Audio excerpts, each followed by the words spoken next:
Bismillahirrahmanirrahim. Assalamualaikum warahmatullahi wabarakatuh. Alhamdulillahi rabbil alamin. Wassalatu wassalamu ala anbiya'i wal mursalin wa ala alihi wa ashabihi wa man tabi'ahum bi ihsanin ila yaumiddin. Amma ba'd. Segala puji bagi Allah yang telah memberikan kita rahmat serta karunia-Nya sehingga pada hari ini alhamdulillah kita sudah menjalani hari ke-11 dari bulan suci Ramadan tahun ini, yang mana semoga Allah perkenankan kita menyelesaikannya hingga akhir dan benar-benar kembali menjadi fitrah setelahnya. Amin ya rabbal alamin. Selanjutnya, salawat beserta salam tidak lupa pula kita kirimkan kepada baginda junjungan kita, yakni Nabi Muhammad SAW, yang melafazkan Allahumma shalli ala Muhammad wa ala ali Muhammad. Ikhwati fillah rahimakumullah, Allah Subhanahu wa taala telah berfirman dalam Al-Qur'an, Quran surah kedua, surah Al-Baqarah pada ayat ke-186, yang mana ayat tersebut berbunyi, A'udzu billahi minasy syaithanir rajim. Bismillahirrahmanirrahim. Wa idza sa'alaka 'ibadi 'anni fa inni qarib ujibu da'watad da'i idza da'an falyastajibu li wal yu'minu bi la'allahum yarshudun. Yang mana artinya adalah, dan apabila hambaku bertanya kepada engkau Muhammad tentang aku, maka katakanlah bahwa sesungguhnya aku dekat. Aku akan mengabulkan permohonan orang-orang yang berdoa kepadaku, maka penuhilah perintahku dan berimanlah kepadaku. Mudah-mudahan mereka itu mendapat petunjuk. Nah, dari ayat 186 surah Al-Baqarah ini ada beberapa hal yang bisa kita ambil menjadi kesimpulan. Yang pertama, bahwa Allah menyatakan dirinya selalu dekat kepada hambanya. Ini bisa menjadi pemahaman bagi kita bahwa bahkan sebelum kita datang kepada Allah untuk memintakan sesuatu, Allah sudah lebih dahulu mengetahui kapan kita akan menengadahkan tangan kepadanya dan apa yang sebenarnya akan kita mintakan kepadanya ketika itu. Nah, sifat hamba itu ketika datang kepada Rabb-nya secara umum itu ada dua. Yang pertama, untuk memohonkan sesuatu, baik itu yang bersifat materi maupun non-materi, dan yang kedua untuk bertaubat atau memintakan permohonan ampun kepada Allah Subhanahu wa taala dari segala maksiat yang telah terlanjur ataupun yang tidak sengaja kita lakukan. Nah, dan pada penggalan selanjutnya Allah menyatakan bahwa ujibu da'watad da'i idza da'an. Allah akan mengabulkan permohonan orang-orang yang berdoa kepadanya dengan syarat sepanjang yang kita mohonkan itu memang kebutuhan dan akan membawa maslahat bagi kita. Mengapa demikian? Karena Allah Subhanahu wa taala bersifat Ar-Rahman. Allah itu Maha Pengasih yang tidak pilih-pilih kepada hambanya. Maka sudah menjadi kepastian bahwa Allah tidak akan mungkin memberikan kepada kita sesuatu yang memberikan mudarat atau bahaya, atau bahkan justru ketika Allah kabulkan apa yang kita minta akan mempersulit kita dalam kehidupan. Nah, maka sebab itu yakinlah bahwa Allah Subhanahu wa taala pasti akan memberikan yang terbaik untuk hamba-hambanya. Allah Subhanahu wa taala bersifat Maha mengetahui. Jadi mungkin sebagian kita pernah berpikir, apakah kita masih perlu berdoa kepada Allah? Allah kan sudah tahu apa yang kita inginkan. Allah kan sudah tahu apa isi hati kita tanpa kita lisankan. Nah, doa ini sebenarnya adalah merupakan salah satu bentuk ibadah. Jadi memang untuk apapun yang kita inginkan mesti ada ikhtiar di dalam hal tersebut, karena sebagian dari kita memahami bahwa doa itu hanya sekadar ya. Sebenarnya itu justru kalau kita niatkan untuk memang mencari keridhaan Allah, di sana kita menanamkan keyakinan dan prasangka baik kepada Allah, itu juga akan menjadi ibadah sebenarnya. Maka orientasi doa itu bukan hanya dunia saja.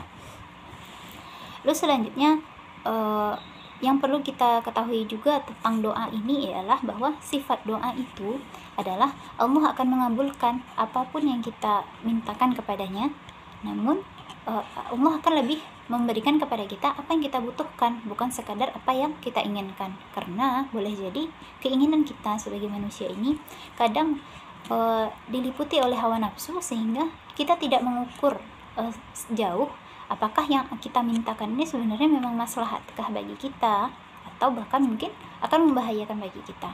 Nah, kembali tadi bahwa Allah itu bersifat Ar-Rahman, maka tidak mungkin Allah memberikan sesuatu yang tidak baik atau akan membahayakan hambanya. Nah, masalah pengabulan doa. Ketika kita berdoa kepada Allah akan sesuatu, kadangkala kita merasa Allah mengabulkannya dengan waktu yang sangat lama, atau bahkan sebagian kita merasa sudah lama kita doakan tapi sampai saat ini tidak juga kunjung datang. Nah, itu bukan berarti Allah meninggalkan kita atau Allah tidak mengabulkan permohonan kita. Ada banyak kemungkinan di balik itu. Maka ketika berdoa memang harus ada perasaan husnuzon atau prasangka baik selalu kepada Allah, dan ada rughbah atau keinginan yang positif bahwa harapan yang positif bahwa Allah Subhanahu wa taala pasti akan mengabulkan apa yang kita mintakan, selama yang kita mintakan itu akan membawa kebaikan kepada kita. Yang pertama, boleh jadi apa yang kita mintakan itu memang merupakan kebutuhan dan akan membawa maslahat bagi kita. Nah, untuk hal yang seperti itu, insya Allah Allah akan kabulkan seketika itu juga. Namun yang kedua, boleh jadi apa yang kita mintakan memang kebutuhan dan membawa maslahat kepada kita, namun sebenarnya kita belum sanggup menerima nikmat itu, maka Allah akan tangguhkan pemberian atau pengabulan doa kita ketika kita sanggup.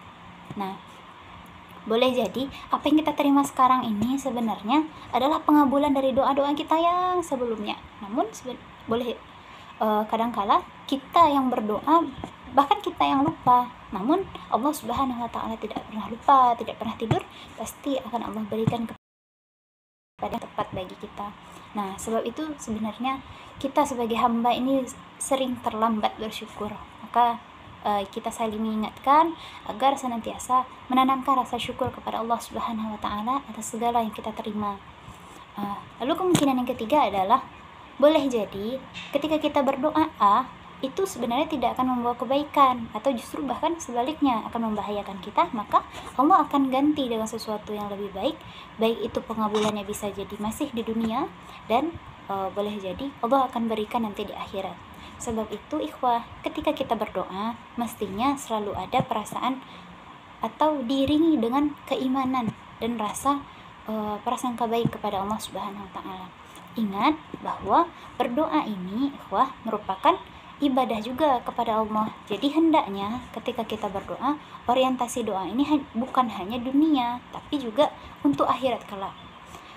Konsep doa yang paling dasar itu ada dua. Yang pertama, hanya kepada Allah ditujukan, karena seperti yang sering kita baca bahwa hanya kepada Allah kita menyembah dan hanya kepada Allah kita memohon pertolongan. Jadi tempat satu-satunya yang memang pantas kita berdoa ialah hanya kepada Allah. Dan yang kedua, hendaknya diniatkan untuk pahala akhirat juga.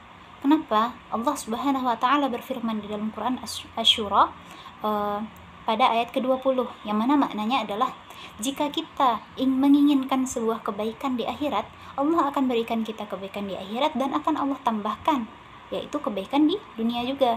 Namun ketika kita hanya mengharapkan kebaikan dunia, maka Allah hanya akan berikan sebatas itu pula, yakni kebaikan di atas dunia saja, dan kita tidak mendapatkan apapun di akhirat. Nah, mungkin salah satu hal yang paling sering kita temui, yakni ketika kita menginginkan sesuatu, sebagian orang menyatakan sholawatin aja deh dulu, sholawatin aja. Misalnya ingin rumah, sholawatin aja dulu. Ingin motor, sholawatin aja dulu gitu. Nah, ini sebenarnya sejauh yang Ana sudah ketahui itu tidak ada dalilnya, karena sebenarnya sholawat itu adalah agar kelak di akhirat kita mendapatkan syafaat dari Nabi kita Rasulullah SAW, ini Nabi Muhammad SAW.